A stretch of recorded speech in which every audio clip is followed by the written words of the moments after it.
Hello दोस्तों, मैं हूं शकील अहमद और आप सुन रहे हैं मेरे यूट्यूब चैनल पर गुमनाम किस्से। आज मैं कैसे ही गुमनाम किस्सा लेकर आया हूं जिसका टाइटल है मेरे अपने और स्टोरी आइडिया है जॉयश्री बोस का। तो आइए चलते हैं कहानी की ओर।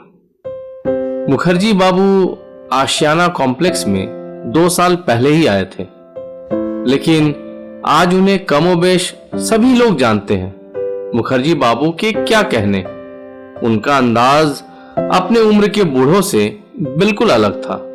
ऐसा लगता था वो अपने बाकी के दिन भरपूर तौर पर जी लेना चाहते थे। आप किसी भी टॉपिक्स में उनसे बात कर लीजिए, यकीन मानिए आप उनसे बात करके मायूस नहीं होंगे।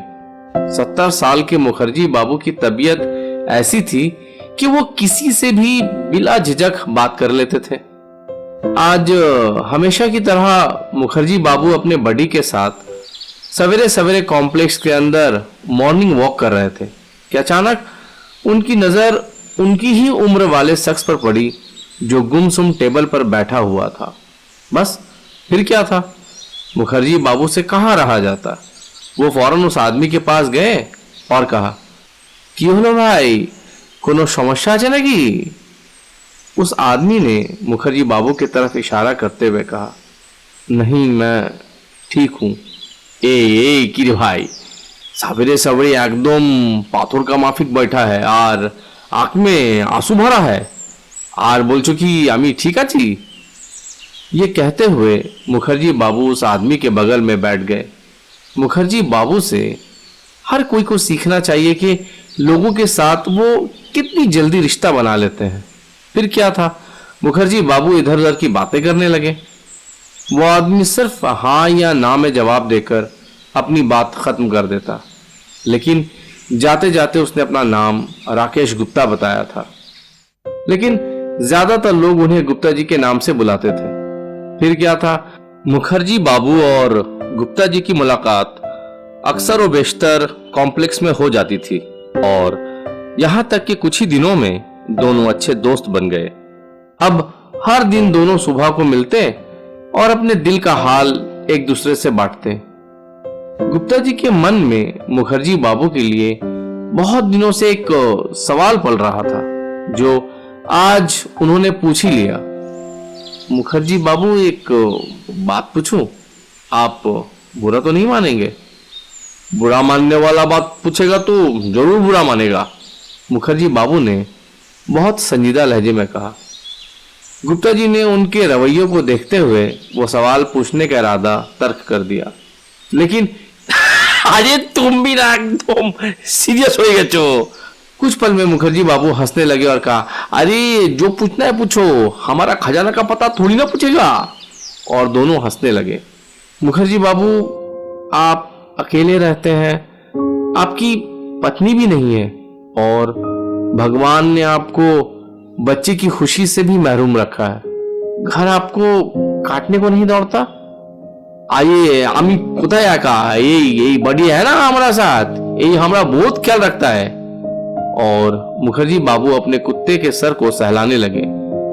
कुत्ता भी एक अच्छे बच्चे की तरह सर झुकाए मुखर्जी बाबू के बगल में चुपचाप बैठा था। "मानना पड़ेगा मुखर्जी बाबू, आप अकेले होते हुए भी खुद को अकेला नहीं समझते हैं। अरे तुम लोग है ना हमारा साथ।" "वो तो है। अच्छा मुखर्जी बाबू, आपने कभी किसी बच्चे को गोद लेने का क्यों नहीं सोचा?" "सोचा मतलब? ऑलरेडी गोद ले लिया ना, यही अपना बड़ी, अपना बच्चा ही तो है। शाश्वती तो हमको धोखा दिया। वो भालो कर जानतो कि वो हमको छोड़ के भगवान के पास जाने वाला है, तभी तो बड़ी को घर लेकर आया।" गुप्ता जी मुखर्जी बाबू की आंखों में बडी के लिए एक चमक देख रहे थे। वो जैसे सचमुच बडी को अपना बेटा ही मानते हो। "আচ্ছা, এইবার আমি একটা কথা জিজ্ঞেস করব, আপনি কিছু মনে করবেন না তো?" मुखर्जी बाबू ने गुप्ता जी की तरफ देखते हुए कहा। गुप्ता जी ने मुस्कुराते हुए कहा, "पूछिए ना, क्या पूछना चाहते हैं?" "ये आप সেদিন पाथर का माफिक टेबल पर बैठा था, हमको सचमुच देखकर बहुत খারাপ लग रहा था। সেই দিন কি হয়েছিল?" मुखर्जी बाबू आपको देखकर मुझे बहुत अच्छा लगता है। सच पूछिए तो मैं आप जैसा बहादुर इंसान नहीं हूं। আমি কিছু বুঝলাম না। मुखर्जी बाबू, मेरी जिंदगी भी आप जैसी ही है। पत्नी को भगवान ने अपने पास बुला लिया और बेटे को अमेरिका ने अपने पास। হ্যাঁ, আপনি সেদিন বলছিলেন तो आप अमेरिका में उसका साथ क्यों नहीं रहता है? रहना तो चाहता था मुखर्जी बाबू, लेकिन लेकिन लेकिन क्या?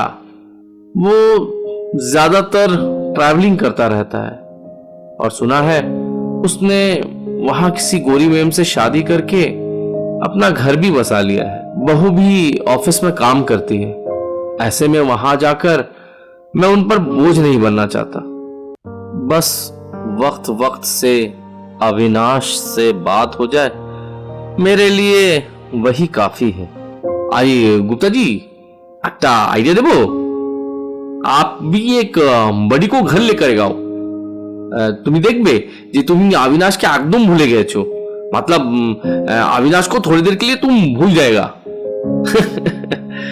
माफ कीजिए मुखर्जी बाबू, मगर मुझे कुत्ते पसंद नहीं है। अच्छा अच्छा, ये यही सब छोड़ो। मगर तुमको वीडियो कॉलिंग में अविनाश से बात करना पसंद है तो तुम वीडियो कॉलिंग में बात कहीं नहीं करता है उससे। मुखर्जी बाबू ने हंसते हुए कहा। अब आपको क्या बताऊं मुखर्जी बाबू, हफ्तों हफ्तों उससे बात नहीं हो पाती। आंखें तरस जाती है उसे देखने के लिए। रात रात भर जागता रहता हूं कि अविनाश का फोन मिस ना हो जाए। और ये कहते कहते गुप्ता जी की आंखें भर आईं। हाँ, हम तुम्हारा कष्ट समझ सकता है और टेंशन नहीं। जब तुम्हारा मन करे तो हमारा फ्लैट में आ जाओ। हम लोग दोनों मिलके खूब अड्डा मारेगा और दारू पिएगा। वैसे आप कौन से टावर में रहते हैं? वही जे 32 नंबर टावर, इधर से एकदम सोजा last tower, flat 15C। Security guard को बोलने से तुमको बता देगा। दूसरे दिन गुप्ता जी हमेशा की तरह मुखर्जी बाबू का इंतजार कर रहे थे, लेकिन मुखर्जी बाबू का कोई पता नहीं था।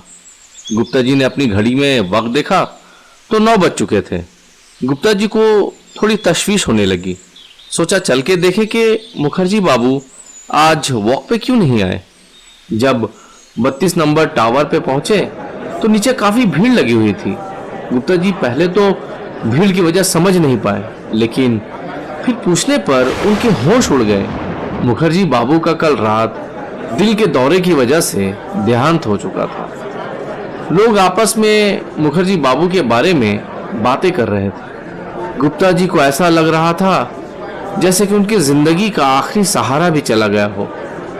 पास खड़े एक आदमी से गुप्ता जी ने पूछा, कब हुआ मुखर्जी बाबू का निधन? पता नहीं, लेकिन कल से उनका कुत्ता बहुत भौंक रहा था।